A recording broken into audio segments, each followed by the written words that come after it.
everyday lowest prices. Plus at Hostel's Furniture and Appliances and Ashley's Home Store, get 25% off all cash sales. And wait for it, double cash back on all higher purchases. And at Hostel's Building and Nevis Centers, it's a solid 25% off all discountable items, just in time for those home improvement projects she's been dreaming about. Mothers deserve more. She deserves it all. The savings, the comfort, the beauty. So don't miss the 3-day Mother's Day mega sale, Thursday, May 8th to Saturday, May 10th at Hosford's and Builders Paradise. Built for her, price for you. Terms and conditions apply. Mothers deserve more.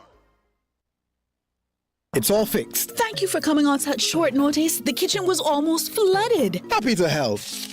No disrespect, but you're writing a check? Sorry. This was unexpected, so I don't have cash. Then first pay me. Awesome. That I can do. So, this bathroom tap needs a washer, and this one For quick transfer with just an email, mobile number, or QR code, use First Pay from CIBC Caribbean. Visit CIBCCaribbean.com/ways to bank for more information.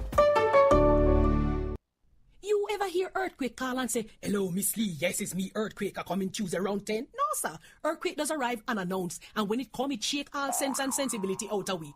Remain calm, stay inside, and do the DCH. Drop, cover, hold on.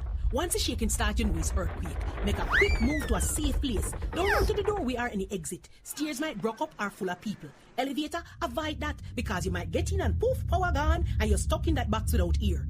Take cover under a strong table or a bed, or crouch against an inside wall or in a corner, and cover your face and your head with your arms. Remember, DCH, drop, cover, hold on. Glass windows and doors, outside walls and doors in an earthquake, bad news. Take care of yourself. Most injuries during earthquakes happen when something drop and hit people entering or exiting a building. Last thing, nobody run outside and ask, you feel it, you feel it? Remain calm, stay indoors until all the shaking stop, and do the DCH, drop, cover, hold on. This message is sponsored by the Australian Government, AusAid, and produced by NEMA in collaboration with WinFM. Maybe it's the way the brilliant gold liquid reflects our sunshine, or how the bright blue of its label mirrors the clear Caribbean skies overhead. Maybe it's the fresh, crisp taste of this beastly cold beer on a scorching hot day. Maybe it's even the way it brings us all together.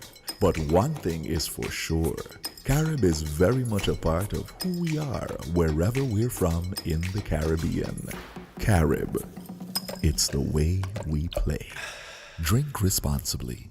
Need to get your goods to St. Kitts and Nevis? Look no further. TDC Shipping has you covered with reliable cargo solutions by land, air, and sea. Whether it's a package from across the world or a large shipment of goods, TDC Shipping makes it easy, affordable, and stress-free. And with our Airbox service, ordering from your favorite online stores just got even easier. Ship straight to your mailbox and let TDC Shipping handle the rest. Fast, secure, and even to your door. Visit us today at the C.A. Paul Southwell Industrial Park or Penny's Industrial Site, or call 465-2511 in St. Kitts or 469-5430 in Nevis. TDC Shipping, where reliable service meets unbeatable convenience. TDC, together we succeed.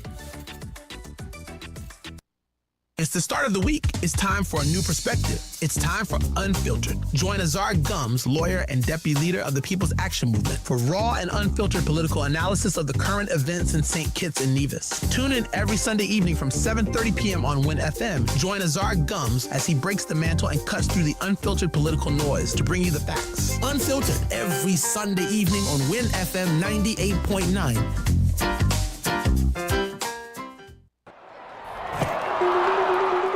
Imagine life as a cricket match. You're playing well, enjoying the game, when suddenly an unexpected delivery comes your way.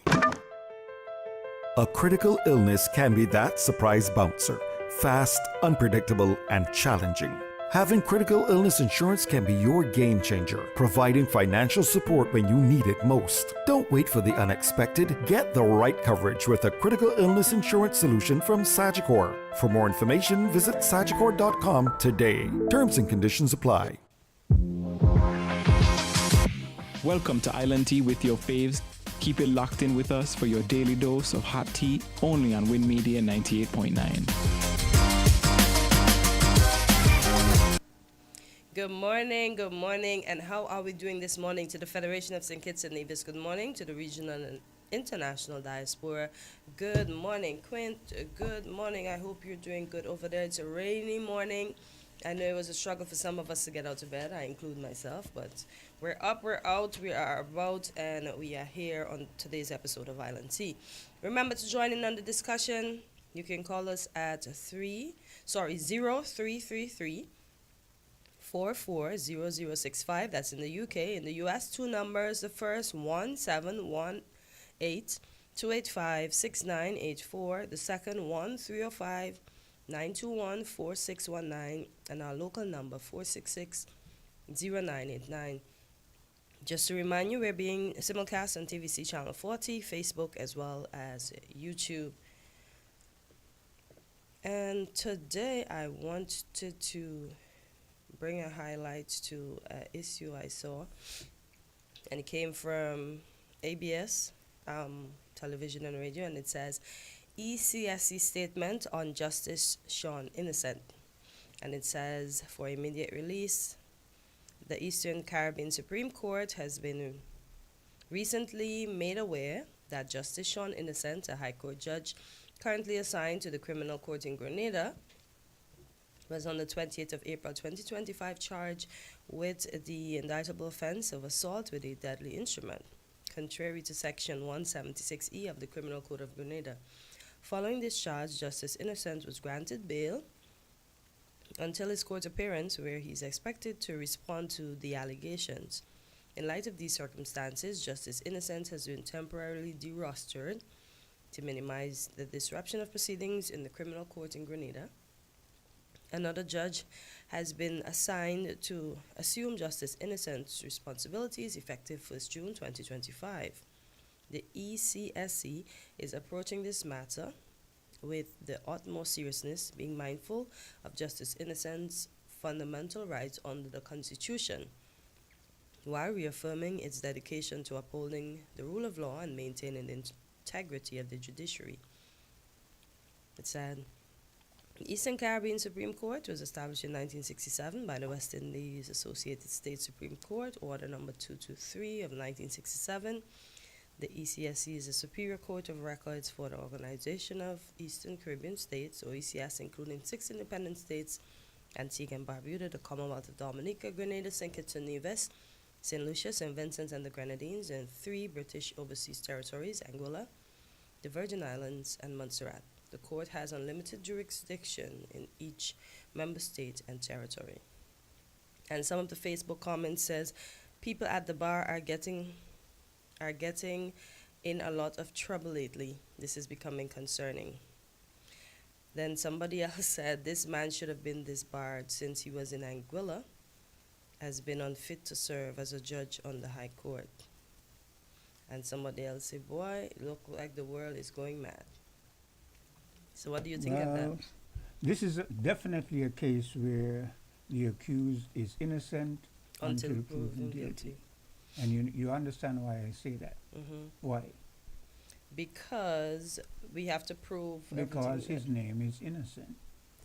I had listen, no way. Oh my God. But when I saw it, right, I thought, wow, even at the end of the day, we're human beings, right? That's how I looked at it. I didn't look at it as him being a judge or whatever, but with his position, how far can you be pushed and you not retaliate? Yeah. That's the question. But it seems, though, from the comments that he has a record of maybe losing his temper or something like that. Yeah. Because one of the comments said this individual should have been disbarred long ago. So that doesn't sound like it's a one-off. Yeah, it really doesn't sound like it's a one-off at all. Yeah. At all. I have one here on Anguilla. Funny enough, Anguilla. Excuse me. Funny enough, Anguilla was in that one, and little Anguilla is doing excellent. And this is from this. When I saw it last, and I was like, wow, this is so nice. I'm waiting for the tab to come up. And this is from ITVX, and it says, how has a tiny Caribbean island accidentally got rich from its web address? And it says, what do a small Caribbean island, Elon Musk, and millions of dollars have in common? An internet domain, of course. All 16 miles of Anguilla sit in the Caribbean Sea, south of Bahamas and north of Barbados. The island has long made its money from luxury travel, but recently Anguilla has accidentally made tens of millions of dollars from its web address. It says, let's go back to the 90s when this all started. When the internet was created, all countries were given an internet domain based on their name. Here in the UK, they got .co.uk. In 1995, Anguilla was assigned .ai. Until very recently, this wasn't a big deal. But since the AI boom, huge companies have been scrambling to get websites ending with AI to showcase their new system. We have Googled AI, and Elon Musk's Group AI platform can be found at x.ai. However, to get these domains, they've all had to pay Anguilla as they own the AI, the .ai domain. Because of the rush, Anguilla's income from website sales quadrupled in 2023, reaching 32 million. That's about 24 million pounds. In fact, selling web addresses now make up about 20% of the country's entire government revenue. Anguilla says the AI gold mine is funding key projects for its 16,000 citizens across the island after they were hit hard by a hurricane in 2017 and a sudden drop in tourism during the pandemic. But this website wealth isn't without its challenges. In October, the island signed a deal with a U.S. company to manage the domain in response to the spike in demand, which is tricky for a small island to cope with on its own. The Anguillan government has said it's pure luck that Anguilla and not nearby Antigua received the .ai domain in 1995 because both islands' names contain those letters. Wow. That's good, though. That is what you call a sustainable plan. Yeah. Even though they didn't envision it that way, it was very futuristic. Very, very. And to our partners over there in Nevis, I didn't even know Nevis had a desal plant already.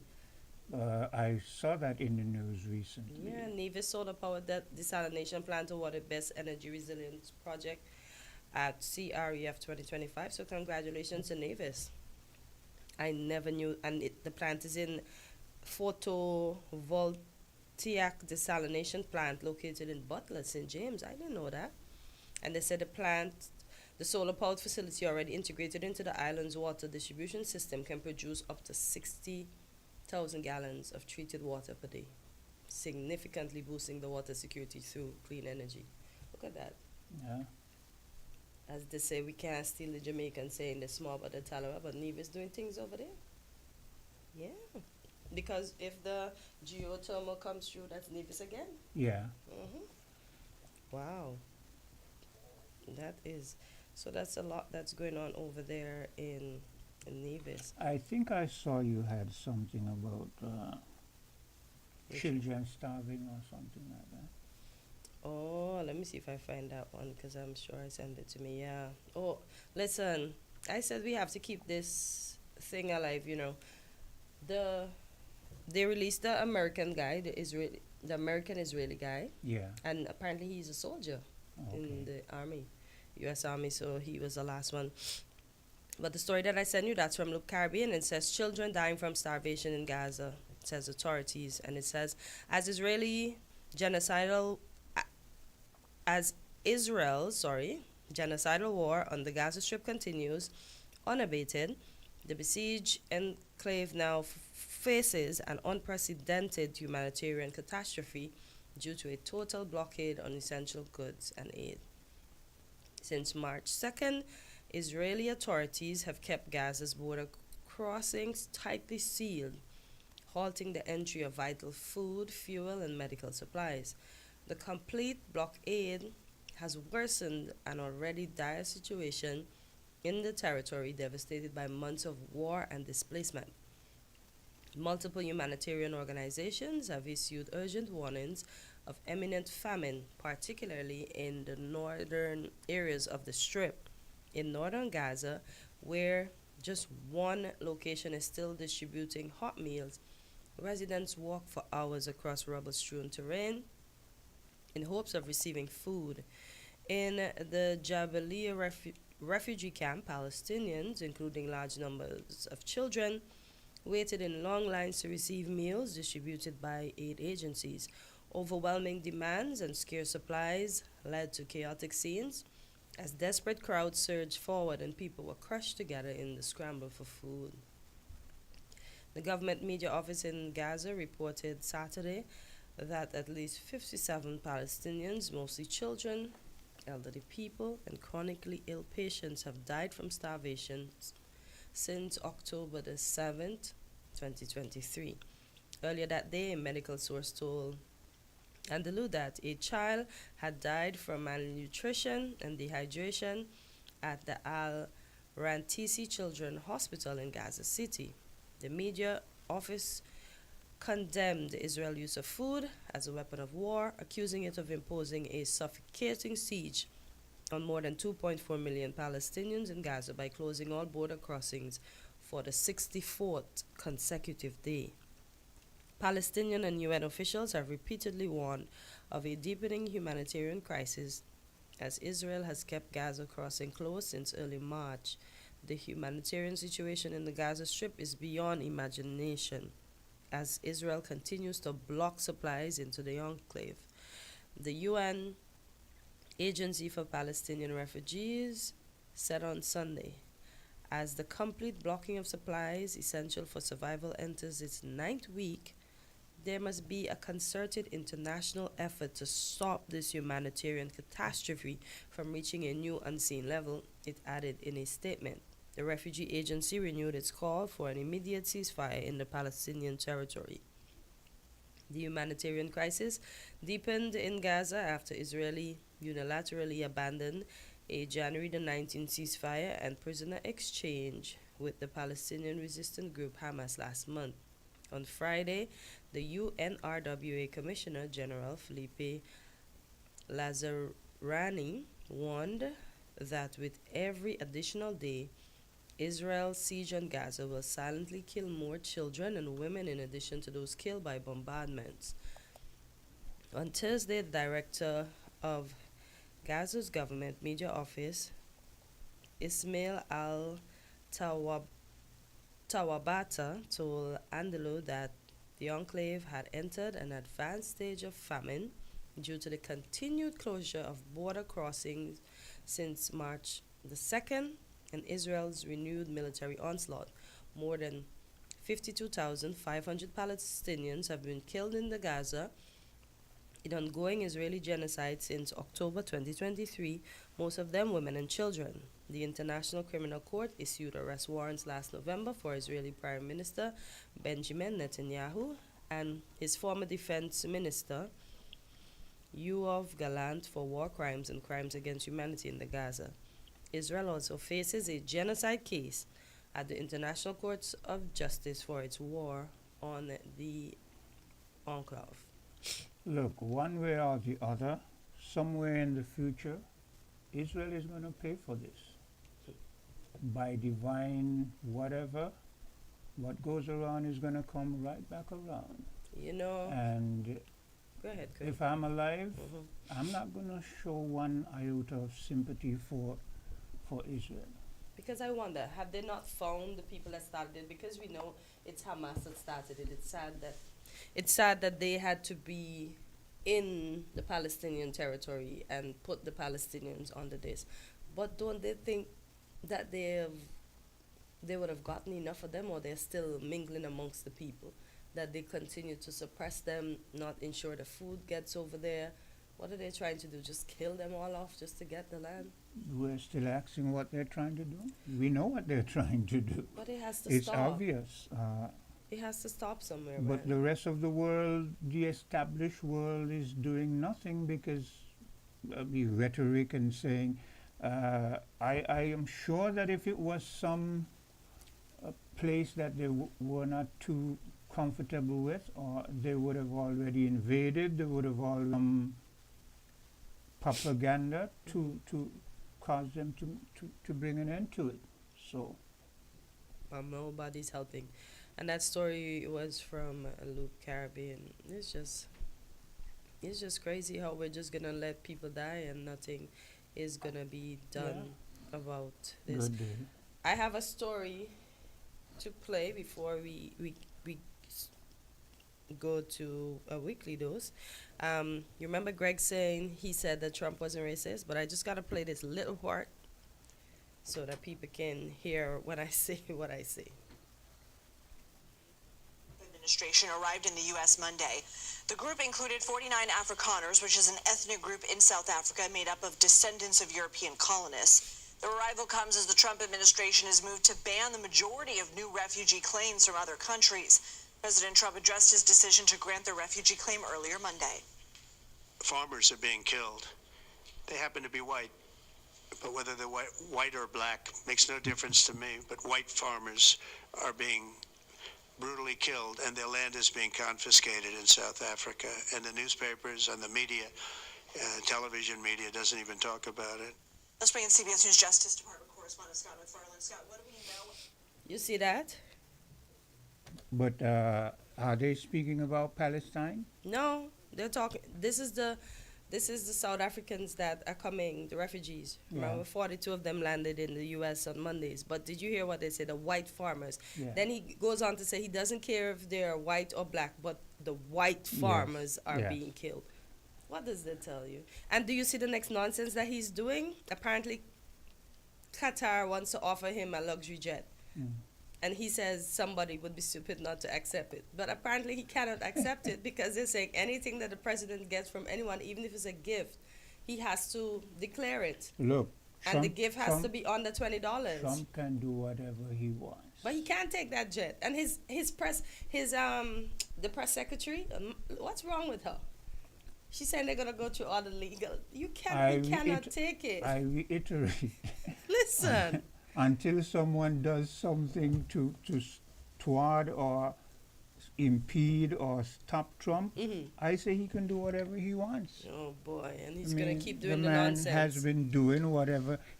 Look, since Trump got into office, America has not been a democracy, you know. You realize that? Nope. Okay.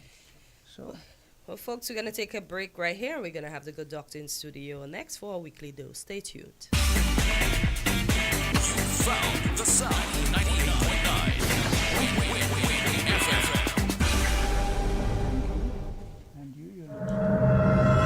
If you live in low-lying areas, be aware of the possibility of tsunamis immediately after an earthquake.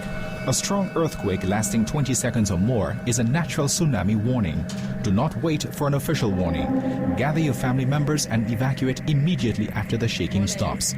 Don't delay. A tsunami could occur within minutes. This message is sponsored by the Australian Government, AusAid, and produced by NEMA in collaboration with WinFM. Ricardo, my hair is almost done. Could you pick me up? I got my nails done too, so walk with a little extra money? I'm almost there. Forgot the extra money, but you know, happy wife, happy life.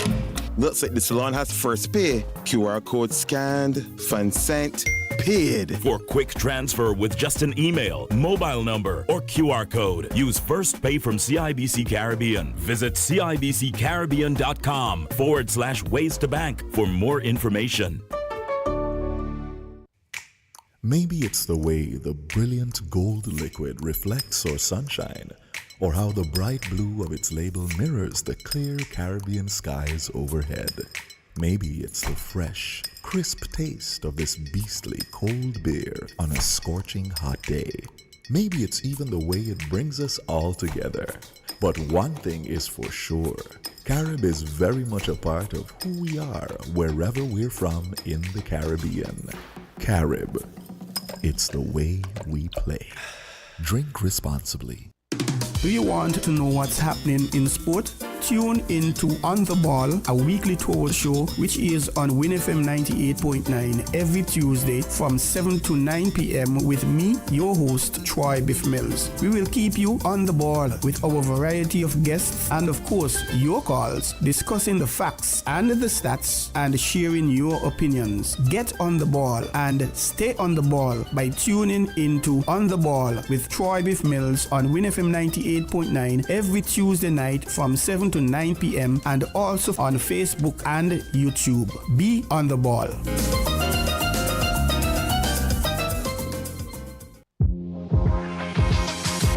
Welcome to Island Tea with your faves.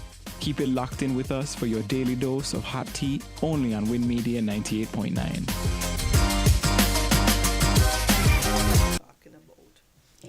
And we are back on Island Tea, and as promised, we have the good doctor in the house, Dr. Natalie Osborne. And today, our topic is about cancer. And so you have been told that you have cancer. Now what? Doc, now what? Good morning, everybody. It's awesome to be here with you on another Tuesday morning. Yes, so our discussion today will be about how to manage, understand, cope with a diagnosis of cancer, because every day now it appears that someone is being told, of course, on our small island, that they have a cancer. It doesn't matter which cancer we're talking about in particular, but how do you manage it? How do you deal with it? And we know that learning about a diagnosis of cancer can be very hard, so you feel overwhelmed, the individuals feel afraid, anxious, and those are some of the first initial emotions. So what do you do after that? How do you cope after that? And so we're going to discuss that today. So what are the common causes of cancer? So, what are the most common cancers? Sorry, I don't know what I'm saying. Very importantly to understand that the most common types or forms of cancer are breast. Breast almost been, in the last couple of years, been the number one cancer, with over 2.26 million cases diagnosed, thereabout every year since 2020. Followed by lung cancer, 2.21 million cases. You have colon and rectal cancer, 1.93 million cases. Then we have prostate cancer, which is 1.41 million cases, skin cancers, which are the non-melanomas, 1.2 million cases, and stomach cancer, 1.09 million cases. So when you think about that, every second somebody is being diagnosed worldwide with some of these cancers, and we know the most common are, and I will repeat them, we've got breast cancer, we've got lung cancer, we've got things like colon and rectal cancer, we speak about that often, prostate cancer, skin cancer. Though it is more common in the Caucasian or the lighter skin, we do see it in blacks, and we have stomach cancer. Have we had anybody in our federation that has been diagnosed with skin cancer, though? Yes. You know, growing up, we always thought breast cancer, well, let me say I, not we, we're not French here, always thought that breast cancer was the only cancer. I didn't know we had so many cancers until I got older and learned about all these things. Wow. So which cancers cause the most deaths? So the cancers that cause the most death, and we know that, is lung cancer. Yes, lung cancer, because most times by the time an individual is diagnosed with the cancer, the cancer is pretty advanced in lung cancer. Wow. And we're seeing so much persons who've never smoked in their life developing lung cancers as well. That is about 1.8 million persons worldwide, okay? We're talking then it is followed by colorectal cancer, either colon or the rectum, where there's 916,000 persons approximately every year. Liver cancer, over 830,000 persons, followed by stomach cancer, 769,000, and breast cancer, 685,000 persons worldwide will succumb to that diagnosis. Wow. Okay, so let us talk about learning as much as possible when you hear that you have cancer. So you hear that you have cancer, and I want to tell you a brief story. Usually like to mention from time to time certain cases. A young 47-year-old female, there about 3 weeks ago, was diagnosed with breast cancer. Breast cancer is not going anywhere. I want people to know that, so it's very important. I want to emphasize us getting our mammograms still. Please do not delay in getting your mammograms every year, or at least every 2 years. You should have a mammogram once you've hit the age of 40. So she is diagnosed with breast cancer. And I liked how she approached it, asking the right question, making notes, being the informed patient. We always talk about that. So it is very important that if you're given a diagnosis of a cancer, you want to ask as much question, learn as much about your cancer, the type of cancer you have, all right? Because not all breast cancers are the same. There are different types of breast cancer. So you want to ask, Doc, what type of breast cancer? Do you know what type of breast cancer that I have? You want to ask about your stage. You want to explore all of your treatment options as you look at different prognosis. So I know it can be hard at first when you've been told that you've had a cancer. Yeah. So you're shocked about the diagnosis. So it's important to make notes, get as much information, follow up, write down what you can. And you want to do your research. Go to reputable sources online, learn as much as you can, read books, talk to other persons. So that's one of the first steps you want to address. Wow. What about follow-up tests? Yeah, well, follow-up tests. So you know that you have been diagnosed with a cancer. You want to have follow-up tests. You're going to ask your doctor, what is the next phase? What are we doing afterwards? What do we need to do? What tests do I need? Do I need to have do I need to have a CT scan? Do I need to have an MRI? What is the best option for me? What are the available options for me? Where do we go from here? Wow. So I see take time to decide. So what are we deciding about? How are we going to treat it? Okay. So you've been just told in a doctor's office that you have a cancer. Let's talk about the most common cancer, breast cancer. In males, you know, we've got prostate cancer. Yep. So you want to ask, okay, you want to take time. You don't want to be rushed into any decision at this point. Oh, do we need to do a surgery right now? And things like that. So you're absorbing the information, knowing that you've just been diagnosed. You want to then take time, and we go back to learn as much as you can about your disease. So you say, Doc, okay, and oftentimes your physician would say, yes, let's go home, think about it, discuss it with the family, and you come back and see me a week time, however long the individual may need, because you want to make sure you do not put pressure on yourself to make any rash decision. You want to be able to think it through and be as informed as you can. That's where your research comes in before you make any definitive decisions, because these are big decisions. We are talking about a decision that can change your life in every which way. There's some persons who are diagnosed with a tumor of the bone, and they have to do an amputation. So that is going to change their life. So they want to take time to make that decision. Boy. Let's talk about changes, because, you know, sometimes people, when we hear they have cancer, we see they swell in certain parts of their body. So let's talk about some of the physical changes that our bodies can go through. So we're talking about to anticipate some, as you said, physical changes. So you want to, after you've been diagnosed with such a cancer, whatever type of cancer, they can be physical changes, and you have to now start to prepare yourself how you're going to deal with such changes. We say, for example, a young lady who has a breast cancer, is she going to have a mastectomy, meaning that is she going to remove the entire breast? That's an awesome physical change for someone, whether they're in their 30s, 40s, no matter at what stage of their life, because women like to feel that having their breast makes them who they are as a woman. A physical change, we spoke about someone who knows that they have to they're going to lose their limb in order to save their life because they have a sarcoma of the bone, some sort of aggressive cancer that you know that you're going to have to lose that limb. Persons, when you undergo treatment, you lose your hair. Persons are very proud of their hair, and they feel that is part of their beauty. So you have to anticipate that some of these changes are going to happen, and you want to make plans for them as well too.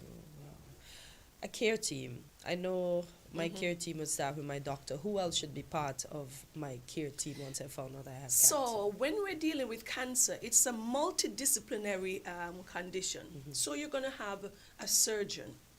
Okay, you may have your oncologist is going to be a part of the team.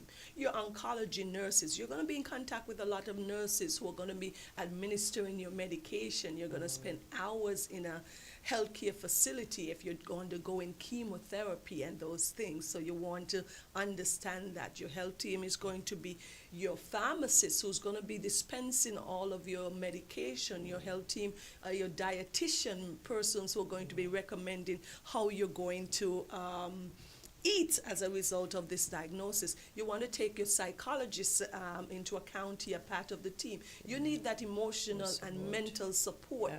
You want to keep in mind that even if you're religious, your clergy, your pastor is involved, is a part of that official, what you call medical team that is going to keep it going. It's not just one individual at all. So it's a multidisciplinary effort here. Let's talk about treatment options and what should the patient ask about the treatment goal.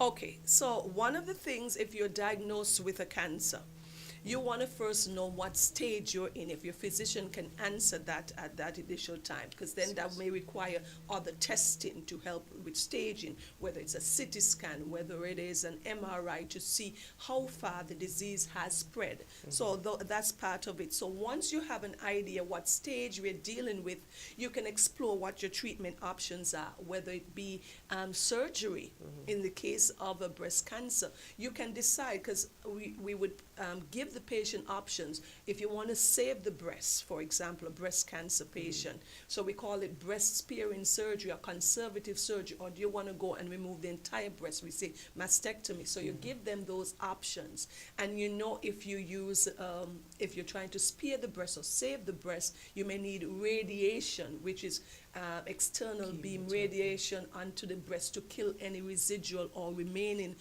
cancer cells. That's important. So you want to look at your treatment options, whether it's going to be chemotherapy, which is that like we give you IV or medication to your veins, that's chemotherapy. If you're going to have other biological and immune therapy and different things that we now employ for cancers. Oh boy. Let's talk about self-care now. So we found out we have been treated. What do we do afterwards? So you're going through cancer, you're going to need to be having some self-care more than ever now. Your exercise, your wellness, you want to be able to journal, you want to be able to, if you want to seek counseling, that's where our psychologist or psychiatrist comes in to give you that emotional support. You want to make sure that you exercise, you want to do anything that makes you better. Your diet is going to be very important here.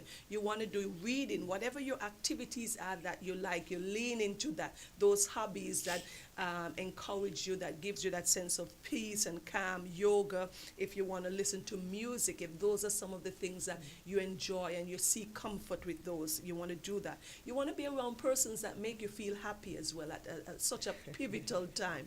You don't want to be around a Debbie Downer when you are facing such a difficult time. Somebody who's, although they mean well, if they're crying constantly and they have this whoa, whoa, whoa about them, that can be discouraging when you know you have one of the biggest fight that you need to deal with.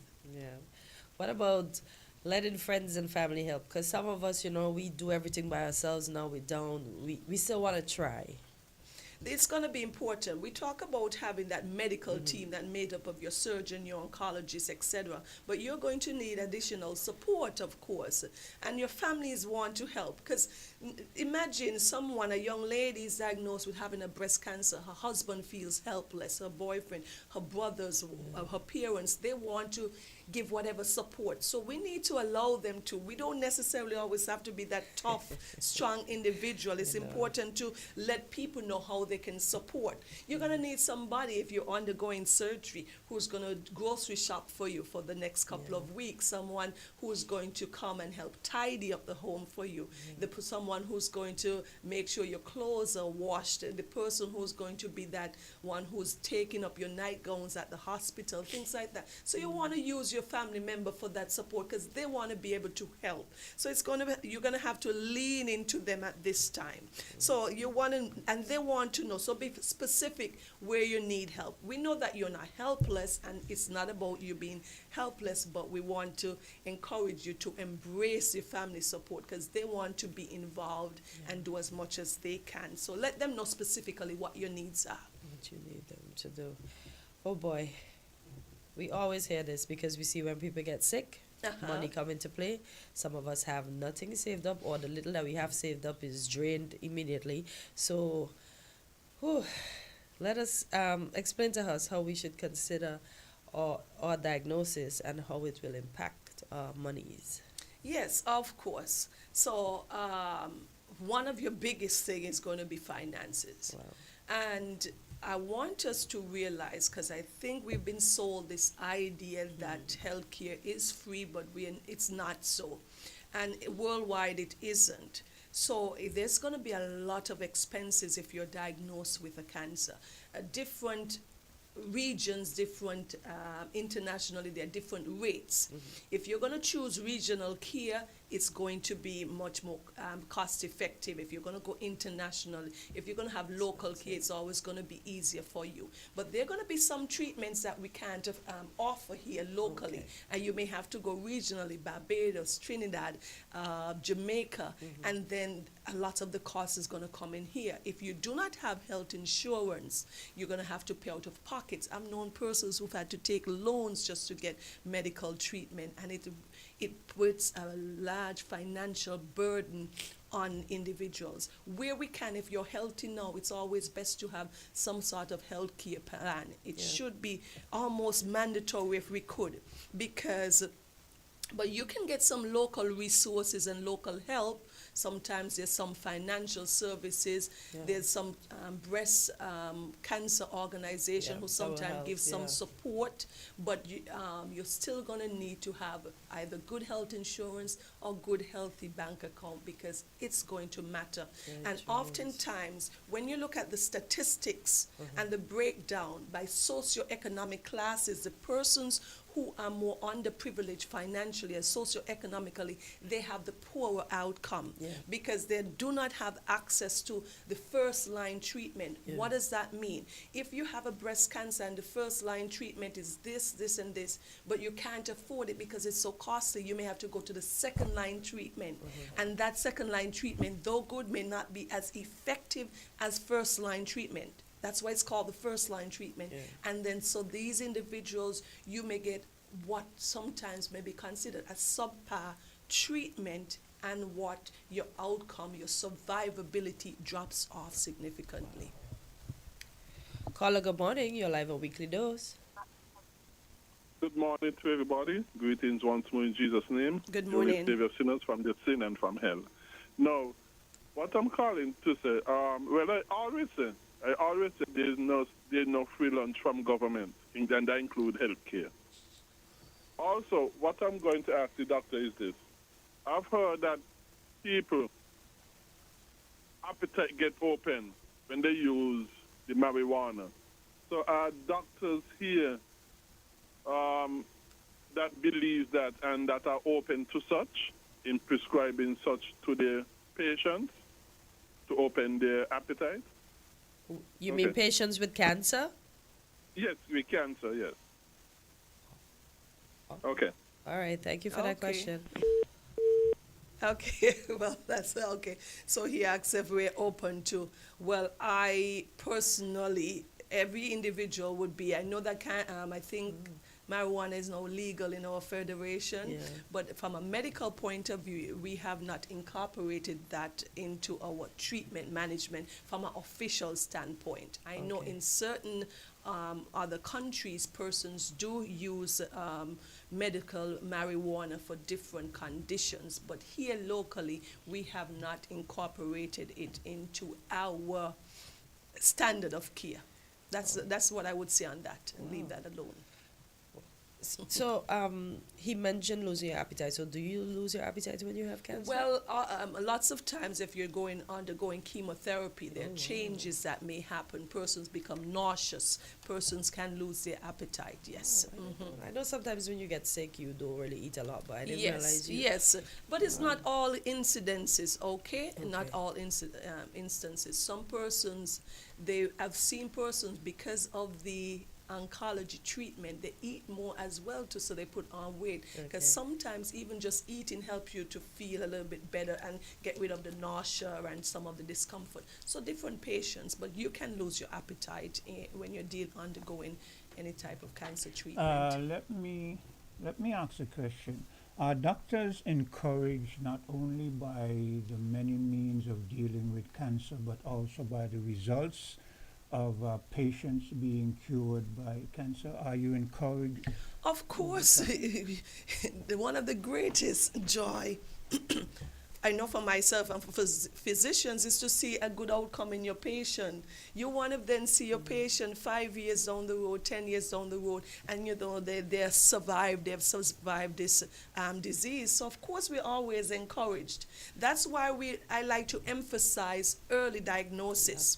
And it's very important. We've got a tool in some of these cancers. We've got screening tools. We talk about them often here. Yeah. We talk about getting your mammograms. There's no reason now we are unable to diagnose a cancer early in a female. If she does her screening mammographies, we can make early diagnosis, so then we have a better outcome for that individual. When we talk about colorectal cancer, if you have your screening colonoscopies, there's no reason why we can't eliminate or decrease colorectal cancer. We talk about pap smear. Pap smear was beautiful when it was created. It's a simple tool that can almost eliminate cervical cancer. But what's happening, persons are foregoing and not getting these studies done. So the cancers that we can diagnose early, we want to promote that here on our show and in our federation, because if we can make these early diagnoses, it's always going to benefit our patients. We know sometimes with the cervical cancer diagnosis, we know that pap smear thing, the older version is weird. I'm just going to say weird. I know the women understand. How it's done, it just feels weird for a couple seconds, right? Has the pap smear rate increased in the federation? The pap smear rate increase? Has more women been going and getting their pap smears? Well, in terms of specific diagnosis, I don't know. Generally, we do have a good turnout for having the pap smears. So we always can encourage more persons. And you've got a window of up to 3 years to get a pap smear. So if you do not wait and say you haven't had a pap smear in the last 5 years, if you can get a pap smear at least 3 years by the American Cancer Societies every 3 years, that is more than adequate. So you've got to know that. So there's no reason for us to be diagnosing cervical cancer at a late stage where we have a simple tool that you can do at your health care center that costs you nothing, because people like to pivot to cost, but there's absolutely no cost at the health care center to get your pap smears done. All right, let's talk about someone that found out they have cancer and now they're encouraged to talk to others that may have had cancer as well. Yes. Oftentimes, we've got our individuals in our small community and they think that having a cancer is a shame, and they are embarrassed and they isolate themselves and they feel like no one should know that they have this disease because something they must have done to brought it on themselves. I want to emphasize, you have done absolutely nothing to brought this on yourself. Because of mutations and changes in persons right down to their genes, persons, we don't have any control a lot of times over a lot of these cancers. We have risk factors, and we talk about them often here on our show, where we talk about obesity, ensuring that you exercise, avoiding excessive use of alcohol, not smoking. But a lot of times there are these mutations, and you have no control over that. So there's no reason to be embarrassed or ashamed, and you have got to reach out to persons. And we do not do that enough here. So everybody's hiding in their little corner. So Mary might be the neighbor of Martha, and neither Mary nor Martha knows each other have the same breast cancer. Because what? They've isolated themselves, and there's no support there. We know that persons, once they've had a good support system, they have a better outcome. So try not to isolate yourself, because then if you were to speak to Mary, Mary could probably be at least 2 years ahead of you with her diagnosis, and she could walk you to some of her personal experiences to make it easier for you. Caller, good morning. You're live on Weekly Dose with Dr. Osborne. Yes, I would like to ask another question. Now, what is considered to be proper chemotherapy treatment for cancers? Is that given here in St. Kitts? Okay. Thank you for the question. Yes, we give chemotherapy. I'm not an oncologist. I'm a general surgeon. And we've had an oncologist here several times where we spoke about breast cancer. Yes, but we do have the adequate treatment for many of our different types of cancers. Most commonly, we treat a lot of breast cancers here. We treat a lot of colorectal cancers. You remember we talk about the most common cancers? We can treat lung cancer here. Okay, prostate cancer. So we do have the adequate and right treatment here in the Federation. Though we are socioeconomically still a developing nation, and we do know that these drugs are extremely expensive. We want to keep those in mind. We do our best to provide what we can here for the most common drugs, the most frequently used chemotherapy drugs, so we do have them here. And that is good news for our people. Okay. All right. So how have you had, this is a question I'm gonna ask off the bat, if you can answer. If you can answer, have you had any diagnosis this week? Of course, there's always somebody. You tell me no. There's always somebody you have to sit down and talk to about that, and it is tough for the patient, and it's a position you really can't understand unless you've been in it yourself. So we need to have grace with each other. It is really hard, and persons cope with things differently. I met a patient a couple weeks ago, and she was a go-getter with her diagnosis, and she was like on it. And that person is what we would consider the excellent patient, but there are persons who, when you give them such a diagnosis, they're angry. Sometimes they go into denial. There oftentimes patients would become angry with the physician because they are the bearer of this news, okay? And some persons, I've had persons tell me, well, doc, I'm not doing anything about this. So I came into this world, it's just I'm going. For example, if you tell them about the treatment options, they're refusing. And we just have a lot of persons with different personalities, and we've got to give them the necessary support so that they can come to a point of acceptance and manage it. And we have persons who downright will tell you, I'm not doing anything. Wow. How do you feel when they tell you they're not doing something, knowing that you can help them save their lives? Well, it's disheartening, and you try and you probe. I've brought in other physicians to talk to them at the same time, you know, and you want to be careful because you don't want to invade the person's privacy. But I've also called them back in and called them in with their family so that their family members are aware what's going on, persons who they're comfortable with knowing about the diagnosis, so that they can encourage them as well, too. Well, I'm one of those individuals who feel like I came in the world this way, and so you would take the treatment. It depends. I don't want anyone cutting into my body and that kind of stuff. So I think mentally I've already prepared myself that, well, depends. I'm just gonna Remember, we have a health show here, and I'm always emphasizing survivability. I'm always emphasizing going on to live a healthy and a best life. I know persons have their personal preference, but we're always seeking the best for our patients. Exactly. Yeah. So certain things I want you to keep in mind. So certain questions, anyone who's diagnosed with a cancer, you want to probably ask your physician. Make sure you know what type of cancer you have. Where is the cancer? What stage, or has your cancer spread? Can my cancer be treated? And if your cancer can be treated, why should it be a reason that you do not seek this treatment? Okay, what is the chance of cure?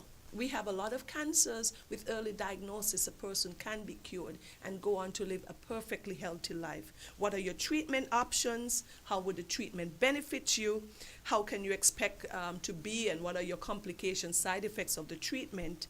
And those are some of the questions you want to ask your physician. Which cancer, once treated, has the best outcome?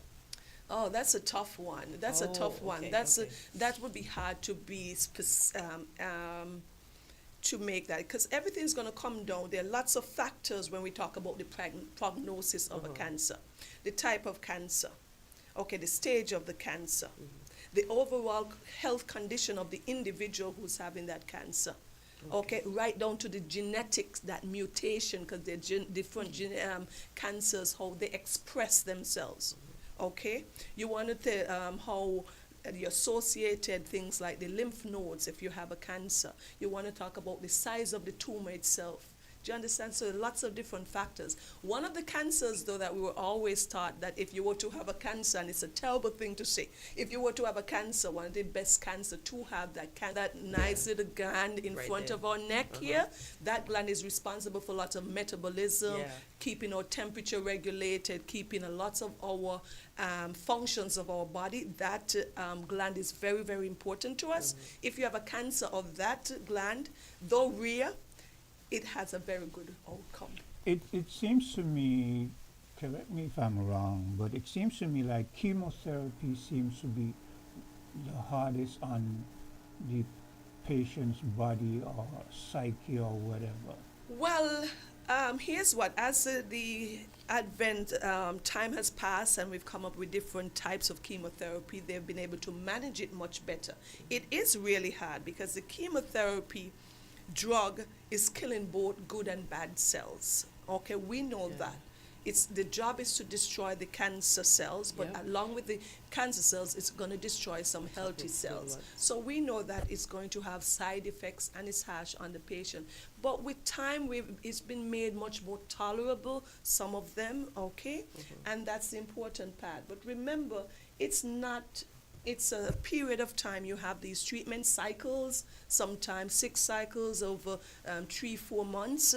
And once that is done, you can go on to have a very good and healthy life. So it's just a period in time. Because I don't want our patients, our listeners, to emphasize the short period of where you're going to have some discomfort. Remember, life never promised us that it was going to be perfect.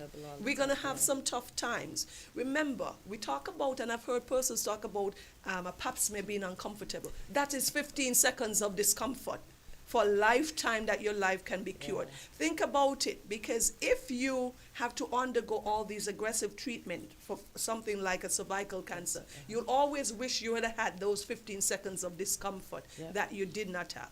Let's talk about breast cancer. If you were to undergo that, that person would say that you're compressing the breast and it's discomfort. I've had mammograms that I don't find it's a bother at all, me personally, and you get that done in what, 2-3 minutes for a lifetime of safety. And if there is any changes that you're seeing on the mammogram, it can be addressed early. So think about it. You're going to be complaining about 3 minutes of discomfort when you have a lifetime of safety.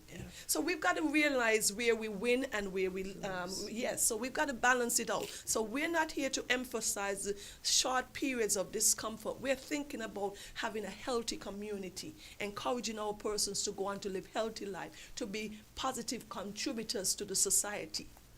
Okay? Yeah, indeed. Well, Doc, thank you. It's always a pleasure having you in studio and you educating us. And every day we learn a bit more. I must say every week I always wish he was here every day.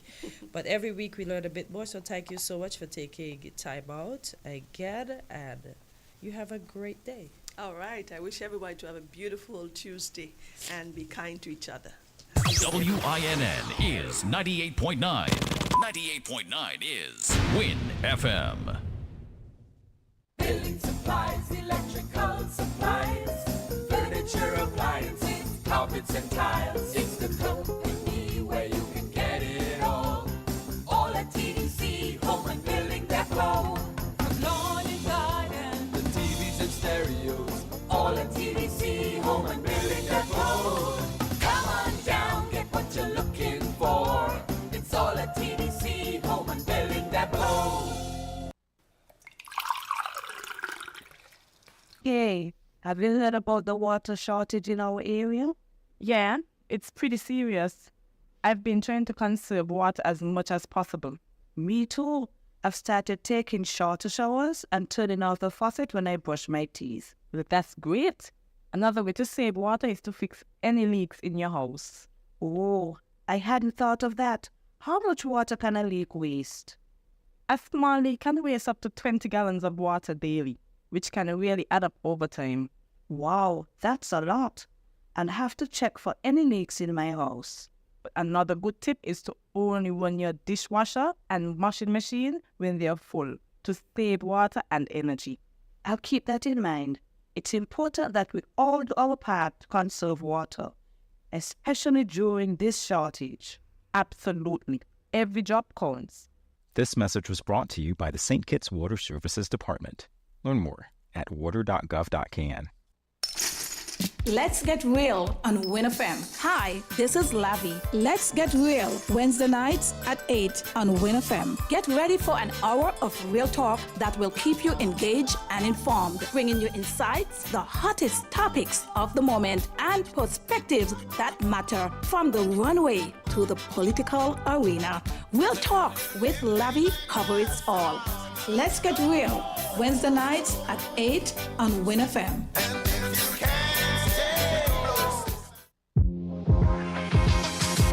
Welcome to Island Tea with your faves. Keep it locked in with us for your daily dose of hot tea only on Win Media 98.9. And we are back on Island Tea. And Quint, yesterday I saw an article that said there was a power outage causes travel disruption on London Underground. And a lot of persons were disrupted by this. I said, boy, energy is really the thing that powers society, as we normally say. Yeah, and we here living in these islands, whenever electricity goes, we know how it feels. Oh, boy.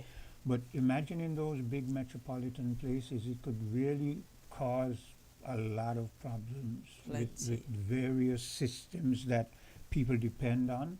Whether it's for commuting, whether it's for health, education, every aspect of our lives seem to be tied into you gotta have energy. You gotta. Listen, even if you don't have energy, you can't function in your day-to-day doings or happenings or whatever. So we need energy. Really propels society when we look at it in every single form. Yeah, we have a caller. Okay, caller, good morning. You're live on Island Tea. Yes, good morning again. It is me, Greg. No. Hi, Greg. Yes, God bless you all, both of you all, and the listeners as well. Now, you all were earlier speaking about the Palestinian situation. Now, what Israel is doing is wrong, I would admit. But so the Palestinians them has been full of their wrongs as well. And I just want to quote her because Jesus Christ is in control of everything, and everything is going the way Jesus Christ have and is causing everything to go. You really think Jesus wanted Palestinians not have food, Greg? Well, the Bible tell you once we disobey God, one of the punishments he's going to bring on you is starvation. And not only that, he say it's going to be his pleasure to do it. So, yes. But let me say this. I'm going to read something here from a Christian. I received from a Christian brother. His name is so then, Greg, it means Israel isn't doing anything wrong. Repeat. I didn't hear the last part, especially about question. From your statement that everything God has decided, and you finally just said that yes, God is punishing the Palestinian. Well, if God is the supreme being who decides everything, it then means that Israel is doing nothing wrong. No, because you find in the Bible. No. Because you find in the Bible, God used evil nations with all kind of evil and wickedness to be his judgment rod on other nations. And then when God turned around, and then when God ready, he turned around and also judge that nation that he was using, that evil, wicked nation that he was using to judge others for their disobedience. Everything in God's own time. Because God do turn the table. Because all evilness, all wickedness, all sin must be punished. All of them must be punished one way or the other. Yes, but I'm saying that you're saying that everything is foreseen and created and caused by God. Yes. So then it means that the most wicked crimes ever committed by humanity are not wrong then by your reasoning. No, they are wrong because they're going against the Bible. And God uses things that are contrary to his Bible. For his judgment rod. Christians never cease to amaze me in terms of how you find all kind of reasons and answers to everything that are contradictive, and then you go on to say nothing that we do is contradicting. Everything is anyway. Go ahead. Yes. What I'm saying, I received a meme by a Christian brother. His name is Vocab Malone. You search Facebook, YouTube, for in Vocab Malone. He's a very intelligent Christian brother. And he sent a meme. He posted a meme on Facebook. And he says this: Bethlehem sees Christian population fall from 80% on the Israeli rule to below 10% post 19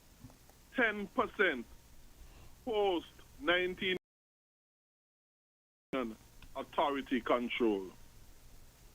So on the Israel rule, the Christian population was 80%, and then after the Palestinian. So on the Israel rule, the Christian population was 80 God down anyway. And it may not happen then. It may happen years after, as we see in the Bible. But you're going to get punished one way or the other. And so there is nothing contradictory, because we see it over and over again. There is nothing contradictory in God using evil and wickedness to punish other evil and wickedness. Isaiah chapter 45 verse 7 says, I the Lord created evil and I make peace. That's what God said. I created evil and I make peace. And Amos, I think chapter 3 says, when you see evil come upon a city, who you think bring it on the city? The implied answer, it is me, God, who brought that evil upon the city. So God used evil and wickedness. It does not mean because God is using something, does not mean that thing is wrong in the human realm. It is wrong because it's going against God's word. But God let you know, hey, I am the one who even use what is wrong. As a matter of fact, God uses Satan over and over again, as we see in the Bible, to accomplish his will. You can't get more wrong than Satan. And God uses Satan to accomplish his will over and over again in the Bible. So God move in a mysterious way and his wonders to perform. and you put your hand on God's will, God let you know you have to pay for it. And the Palestinians, them, like the other of the Muslim country, and many countries all the world, but I'll be talking specifically in this area, have in the past and still even in the present have been mistreating Christians. Yes, so You know, then, and not only that, so but then even again, Christians. so then again, you're saying that what the Palestinians are going through is justified. Yeah, in this sight of God, what they are going through, it is justified for God to do whatever He chooses to do with them. Now, it is wrong for Israel to be doing what they're doing, but like I said, But you just said God is said in He don't want to control, create so evil. maybe God is telling Israel to do that to them. How about that? Greg But just, yes, because the Bible does. The Bible shows you God does tell evil, wicked people to do evil and wickedness to other nations for His punishment. God tell you He caused them to do it. God tell you He's gonna put a spirit in them to cause them to do it. You know, so that's the way God works. yeah, okay, So, Greg. so it does not make what Israel doing to be correct. It does not make it, but it makes, but whatever God does, He always do that which is right. Yeah, so, And that includes punishment. yeah. And there's, like I said, where the Bible is concerned, nothing is contrary about that.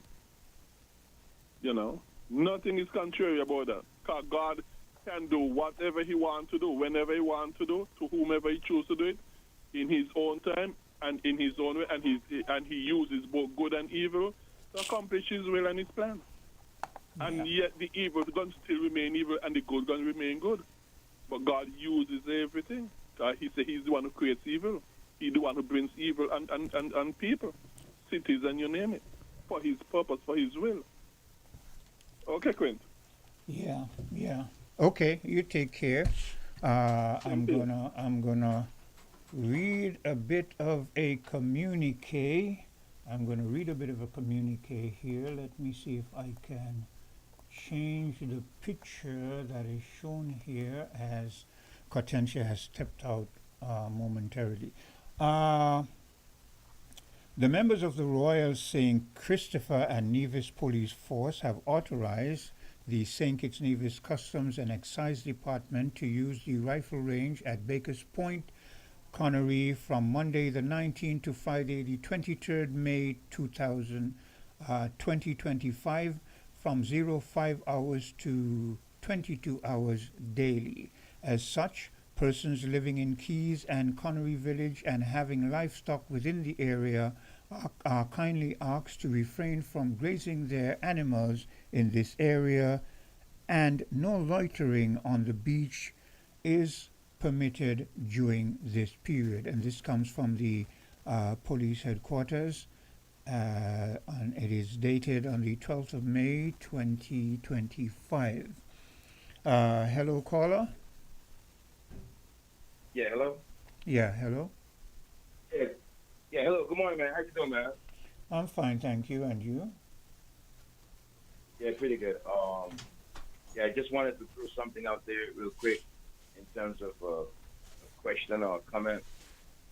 I believe this might be one of the newest developments in the Federation. I don't know if it's important to anyone whatsoever, but I just saw a clip that DJ Mauritius services has been terminated by the Prime Minister. I don't know if that's true, and I'm just seeing that clip for the first time. And I just wanted to throw that out to the public, man, and get some feedback from the public. I saw that. Hello, what was he employed by the system, or what was his post? As far as I understand, he was some type of advisor in the medical area, maybe at the Jen Hospital. Oh, okay. You know, that's what I understand. I don't clearly have all the information, but I just saw a clip this morning that he's indicating to the general public that his services are being terminated by the Prime Minister. And, you know, I don't know where that came from. I don't have all the details of what's going on the ground there, but I noticed he was on Azad Gum's show Sunday, and he was voicing his views and his opinions and how he feels about the government and their performance. Well, I don't. Then I would advise you to find out, make sure that that is a credible happening, and then perhaps you can get back to us. But I remember, I think it was yesterday you brought up that position about politicians not accepting criticisms, and I chimed in on that conversation, and I will again reiterate that our politicians in the region and it seems around the globe need to be a little bit more. If you go into a position, I think you should go in armored to bear whatever comes your way, and in a position to say, okay, I know I'm going to get a lot of lashback, and I'm going to brace myself, square my shoulders, and take it. You remember our boy Chesley Hamilton? He said that Saturday when he started talking about the Brian Claus. He said, prior to him started talking, he said, I know I'm going to get some licks for this. Yeah. Yeah. So, going into that public arena, man, like we say, you got to have some broad back, and you got to be able to take the criticism. And, I know one thing I can say. He was an active supporter of the Prime Minister and, and maybe the cabinet to a certain extent. But I don't know if this is true. I'm just trying this out there, and I'm trying to get the feedback, really. And anyone that got the credible information can come forward. That is why I admonished you to make sure that is a factual thing, and then you can get back to us on whether that is so. Okay. Yes, I agree with you. And then so maybe therefore the best thing to do is to reach out to him directly so we could hear this from the horse's mouth. Yeah. And maybe you can get him on. Maybe even in the phone. Maybe even you can just call him. This is something is maybe a little bit important to me because we are seen in the Federation where people, when they speak up, a reaction is coming. You know what I mean? Some type of repercussion is happening. Yeah. There's been a couple instances where people have spoken up, whether via the Facebook page or on social media. We've seen they even had court cases. We even are having court cases about this, and I'm thinking to myself, we got to be careful because my observation is that our freedom of speech and expression seems like it is under attack. And the people of the Federation got to pay attention to this. I mean, my last comment would be, in the past, recently, the AG made some statements about coming after people, especially trying to take their phones away from them and such. But I'm getting some information that there is a big person, a big established person in some banking system there in Nevis. I mean, they might have a warrant out for that person and the AG and those persons in the Federation, in the judicial system. They need to just not act on the poor people. They need to act on those higher ups. These equal justice and equal rights for all. That's all I want to say at this point, man. Let me ask you a question. Are you aware that you were born on Nevis?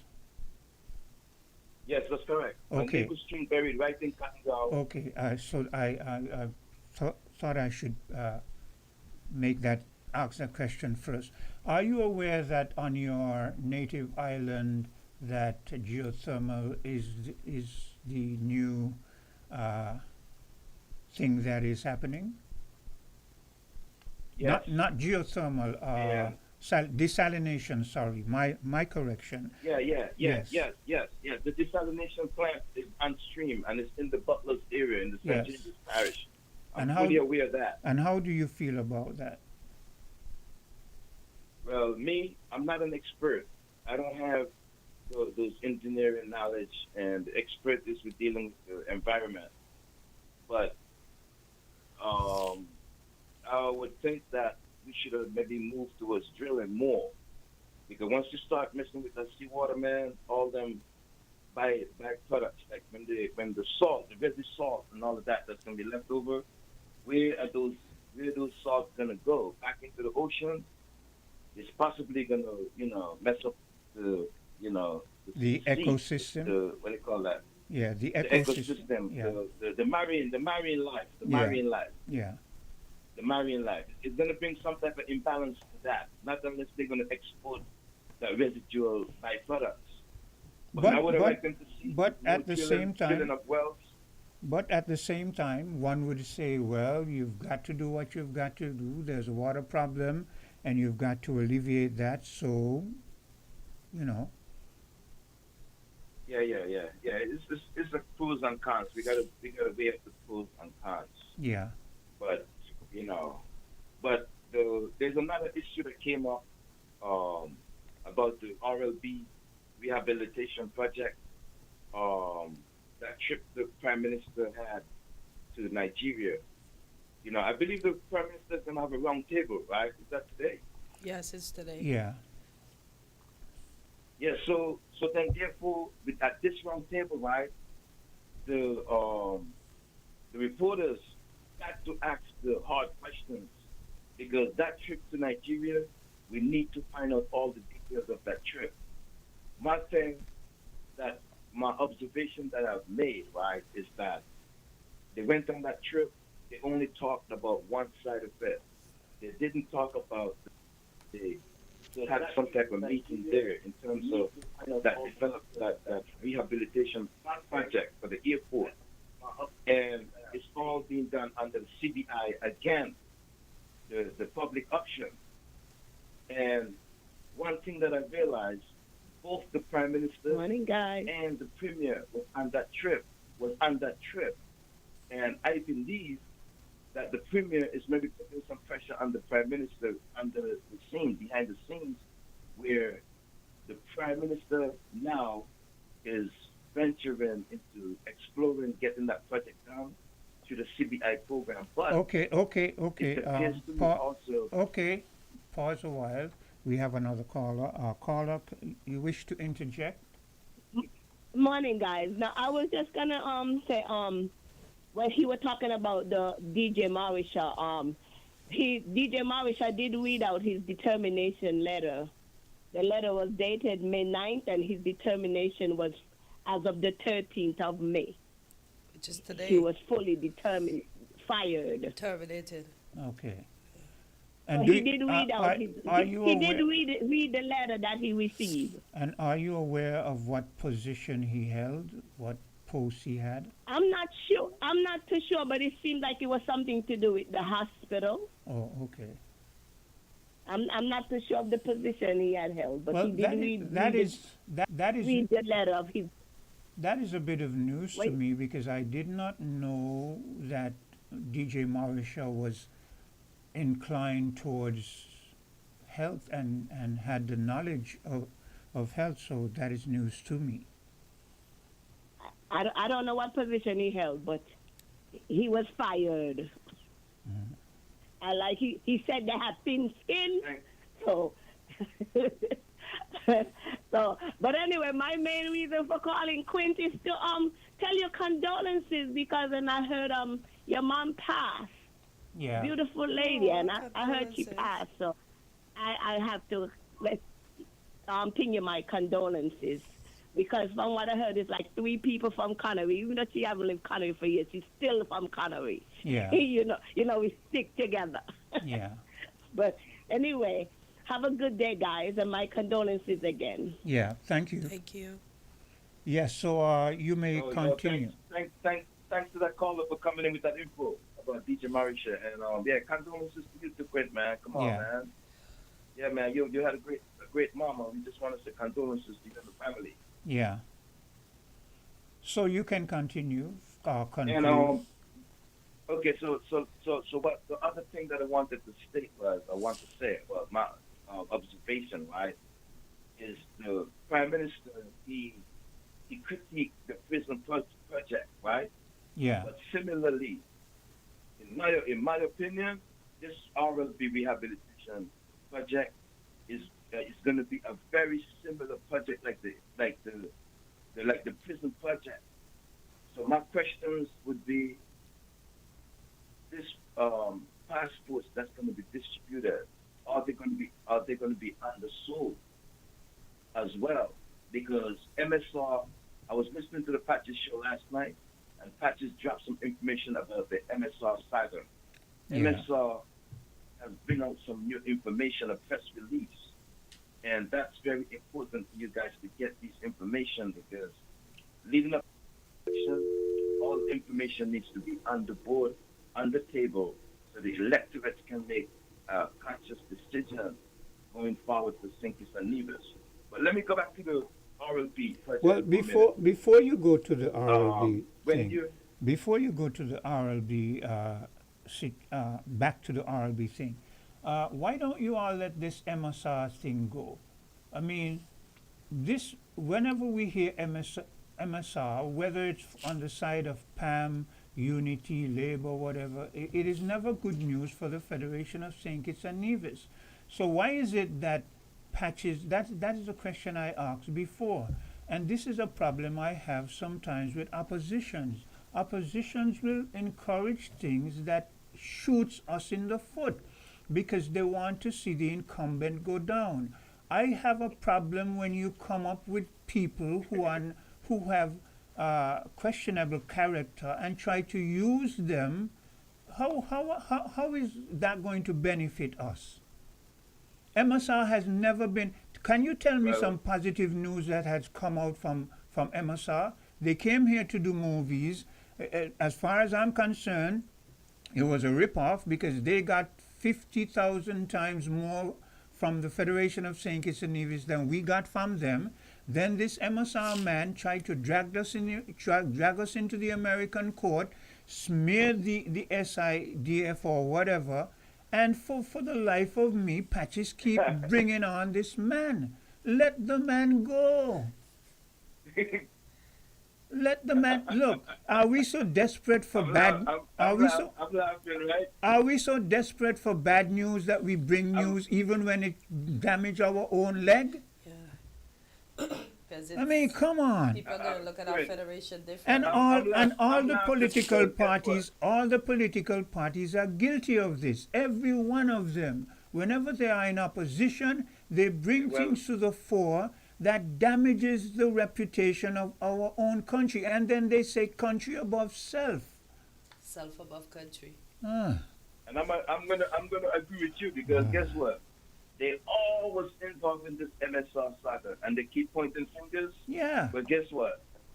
They can keep pointing fingers at each other, because this is where that Brian clause comes in, Quinn, because all of these politicians that been involved with this stuff, they ain't look out for the country or the citizens of the country.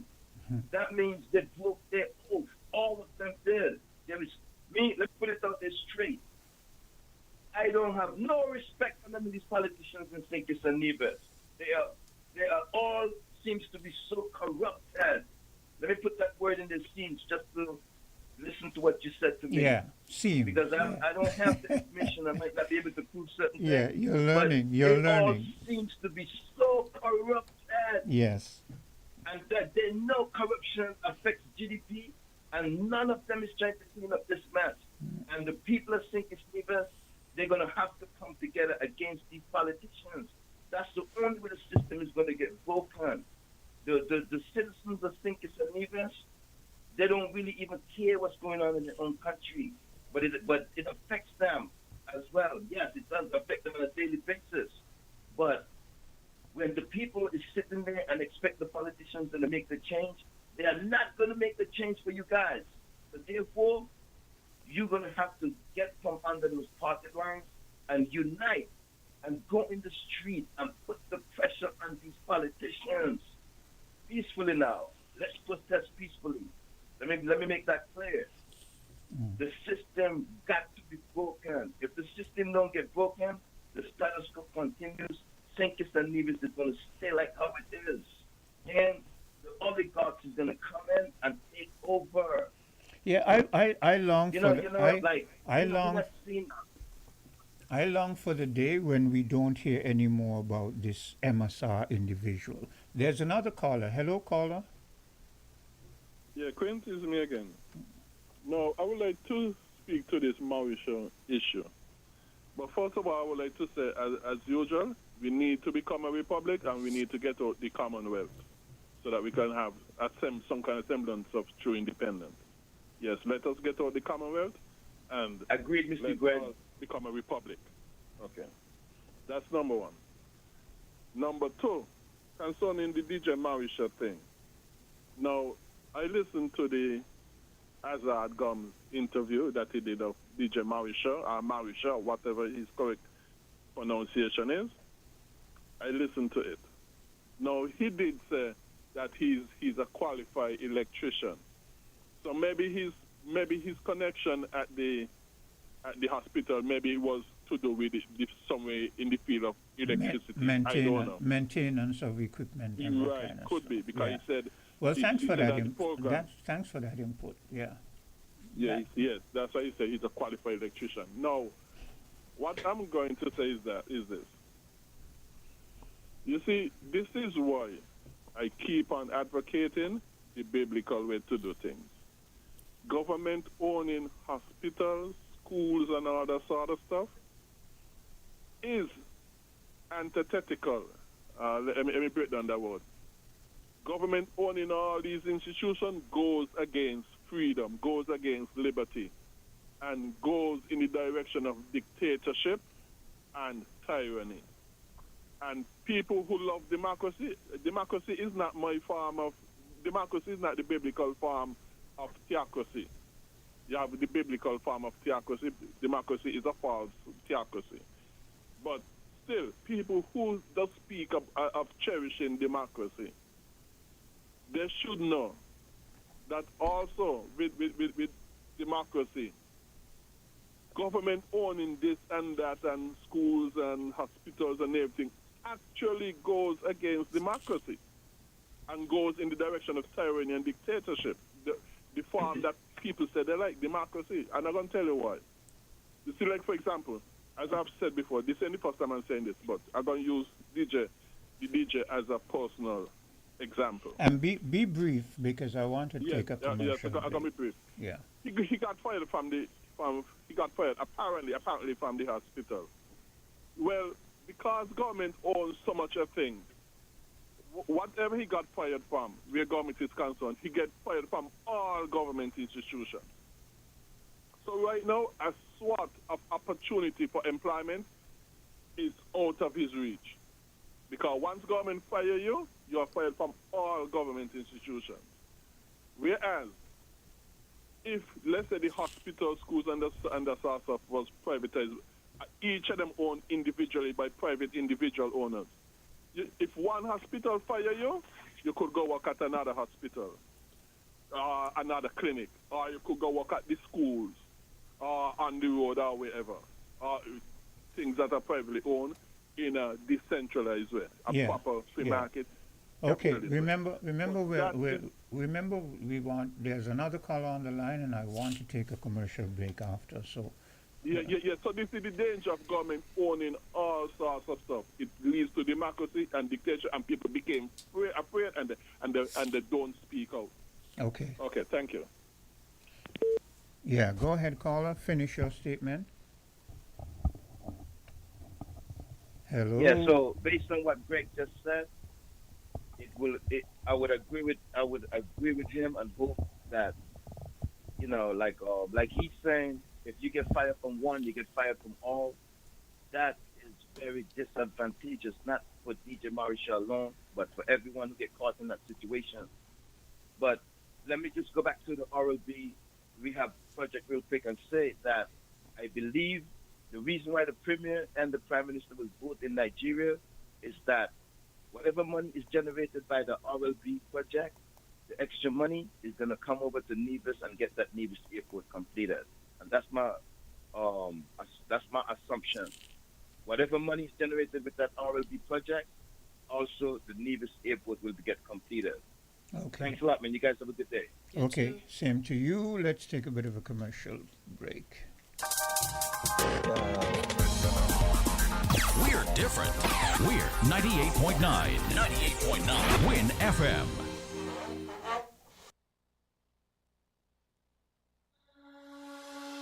The importance of co-parenting. Every child has the right to bond with the parents that gave them life. Children are happiest when they can freely communicate and enjoy the time, talents, and lessons that each parent brings to the relationship.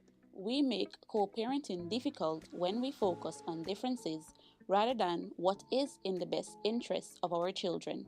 Parents, your relationship with each other should never affect the relationship you have with your child.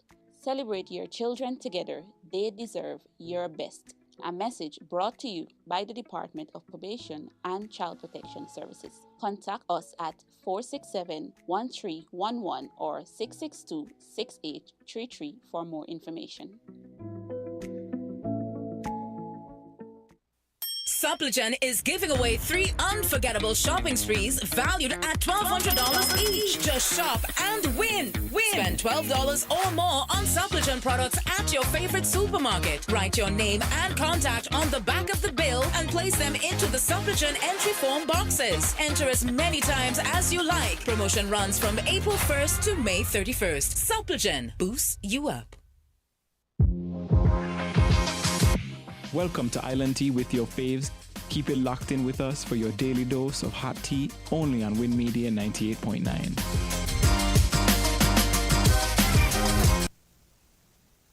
And we're back. And is there something on your mind, Hortensia? I was just looking at some comments here on our Facebook page, and it says... Sorry, not the Facebook, the YouTube link. It says DJ Murray Shaw, special advisor in the medical field. Come on, guys. Stop with the nonsense. Not everything you hear you can run with. The PM must be having a good laugh. When you see people move around like this, it's more about them than about others. It's a fickle world we live in. And then there's another comment that says, a qualified electrician makes sense. We need to be more transparent, and the people should know who hold what position. Why should it be a secret? Yeah, it's for real. Yeah, because I was not aware of Maurice Shaw being steeped in anything to do with health. But the electrician part, I can understand. It made sense. Hello, caller. Caller, good morning. You're live on Island T. I guess the caller. The call probably dropped. Yeah. So yeah, the electrical. I could see an electrician, a qualified electrician, being a part of maintaining. There are a lot of equipment in a hospital, a lot of electronic equipment. So I can see that being a plausible situation for DJ Marisha. Yeah, but there's a lot. I just think, right?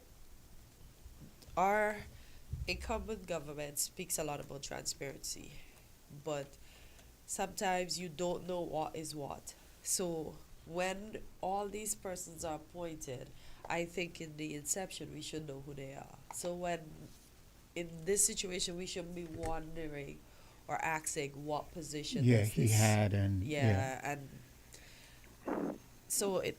Oh, we have a caller. Yeah. Good morning. You're live on Island T. Good morning. Good day. It's unfortunate that we have to be going over these things over and over and over again.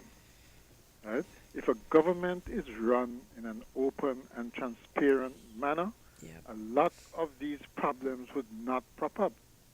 Okay, and for the life of me, I cannot understand why when people get elected, they don't just do the right thing and run an open and transparent government. Right? No, I mean, I just heard you say something I must differ with you on. Yeah. Okay?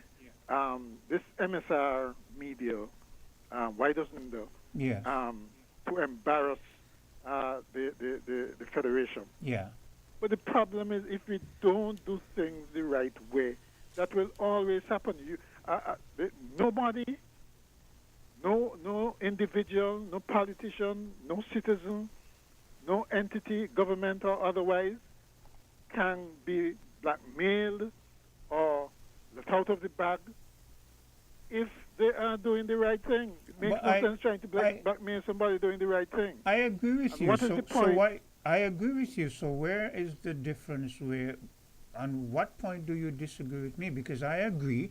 If we don't, what they say, birds of a feather. You lay down with dogs, you wake up with fleas. Yeah, I understand that. So that is what I'm saying. Because you got involved with this, it is coming back to bite us. My problem is that the opposition parties always seem to be the ones who like to dig up these things, not seeming to be aware that government is continuous. And when you, for instance, years ago when we heard that saying it is Devil's Island or whatever, when you get in power, that label carries into your term. That is what I'm saying. So then what is so you're saying the alternative is to just keep quiet about it? No, I'm saying, like you, do not get involved with these people. Yeah. That is what I'm saying. And having No. I'm saying that is not where it starts, though, Quinn. That is not where it starts. Yes. It starts when the right things are not done, when things are not done correctly. That is when the confusion starts. But we are on agreement with that. If I say don't get involved with the wrong people, that's the same as saying don't do the wrong thing. Don't do these things that we know aren't going to benefit us. We're saying the same thing. Oh, okay. Yeah. I got the impression that you were saying, because I was going to ask, well, what is the point of having things like whistleblower legislation? Okay? I mean, you have that there for a purpose. Because you know that, generally speaking, people in government mess up. Usually there's an abuse of power. Usually all kind of shenanigans go on. So you actually put these things out there because you know that, right? And you know that it's a good governance measure. So don't, when people come back now and let cats out the bag or are critical or critique what is being done, a particular policy, don't act surprised, right? That is what is supposed to happen in a democracy, right? If you don't, if people do not, shall we say, break the egg, you're not going to get an omelet. Yeah, but this is not a case. I hear what you're saying, and I agree with the whistleblower policy because there are individuals who are part of a system and they see something or things nefarious happening and they want to make sure they devolve it. So there should be some protection for them. But this is not a whistleblower system directly. This is an individual who, for instance, a whistleblower, the information they bring forward is going to enlighten the public and hopefully make us aware of certain things that were happening and we can move forward. But this individual, we've heard him over and over again. So I'm saying that at what point does he stop and at what point does the opposition desist from bringing individuals who only cause more negative in terms of, I asked the question, show me one positive that he has done in terms of... One positive? Yeah, that he has done... How long have we been asking for more accountability in our CBI? Forever. And how long Forever. how long have multiple governments been resisting in providing that information? Forever. Exactly. So the answer to your question then, is be more open and transparent and stop hiding things. Yes, and then you would not have people like MSR Media and so on coming up. That is what I'm saying. So that then what I'm saying then is you ask how long that's going to continue. Yeah. When things are done. I'm starting to sound like Greg now. Yeah. When things are done the right correct way. I'm not going to say the Bible way, but the correct way. People make it seem as if it's so hard to do things the right way. And usually when you do things the right way, you're rewarded. Okay, let me put it this way. There's this fighter, right? And you support this fighter because he's very brutal and vicious and so forth. So you bring him into a situation and you say to the like, there's me and there's Hortensia, and I say to this fighter, I want you to beat up Hortensia, right? So he comes in a room with me, him, and Hortensia, and he starts to pummel Hortensia. But when he feels he has had enough of beating Hortensia, he turns around and pummels me too. You understand? But tomorrow I do the same thing again. Bring him back and say, beat Hortensia. And he beats Hortensia, but he beats me every time also. And this is what MSR is doing. Every time we bring MSR, we say, beat the incumbent, he beats up the opposition also. Right. and I'm saying both of them should not put themselves in a position to require a beating. That's what I'm saying. I'm saying the same thing as you. It doesn't matter. It doesn't matter who's doing it. If things in the running of our country are not done the correct way, you open yourself to these kinds of things. Yeah. Right. And that's why I said, people like to talk about the root causes. Yes. Right? Go back to first principles.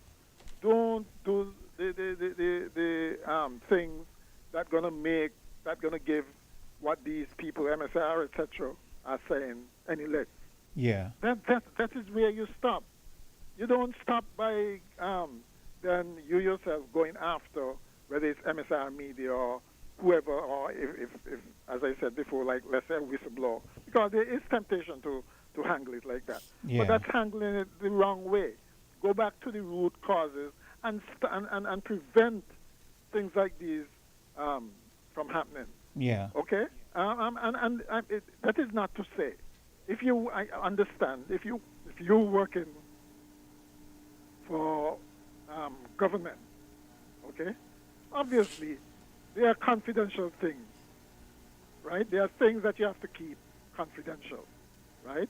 And usually in cases like that, you have to, there are clauses in your employment and so on that take care of that. Yeah. Okay?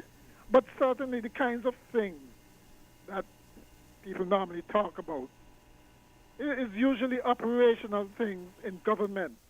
Okay? There's no reason why somebody should be lambasted for disagreeing with a policy. Now, if he's working in the area in government where policy is, you can't seriously expect that he disagrees with a policy that he's supposed to be carrying out, and he's going to stay in that department. Yeah. It makes no sense, right? That I can understand. But what I'm getting normally, what I'm getting with governments around here, is that little text. Okay, those are what people they make a big issue out of. Yeah. In other words, they make a big mountain out of a molehill, right? And and it keeps happening over and over again, right? So I say I go back to the thing, the root cause, the first place. If you do things right, things like these, there would be no repercussions. Nobody can blackmail anybody. You can't blackmail somebody who's doing things the legal and correct way. Yeah. How are you going to get that done? I agree. Right? And right. So that is where we should start from, not the repercussions that you just spoke of. Because yes, there will be repercussions if things are not done the right way. Yeah. Okay? Okay. Yeah. Okay, so let's take a bit of a commercial break and we'll be right back. We're different. We're 98.9. 98.9. Win FM.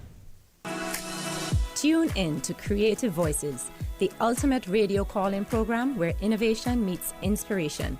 Join me, Dr. Sarah Owen, as I welcome brilliant Caribbean creatives and innovators for engaging sessions that promise to spark your creativity. Don't miss this unique opportunity to interact with our guests, ask your burning questions, and gain insights that could elevate your own creative endeavors. Tune in every other Friday from 10 a.m. to midday. Get inspired, let your voice be heard. Mark your calendars and prepare to embark on a journey of creativity and innovation with Creative Voices.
Welcome to Island Tea with your faves.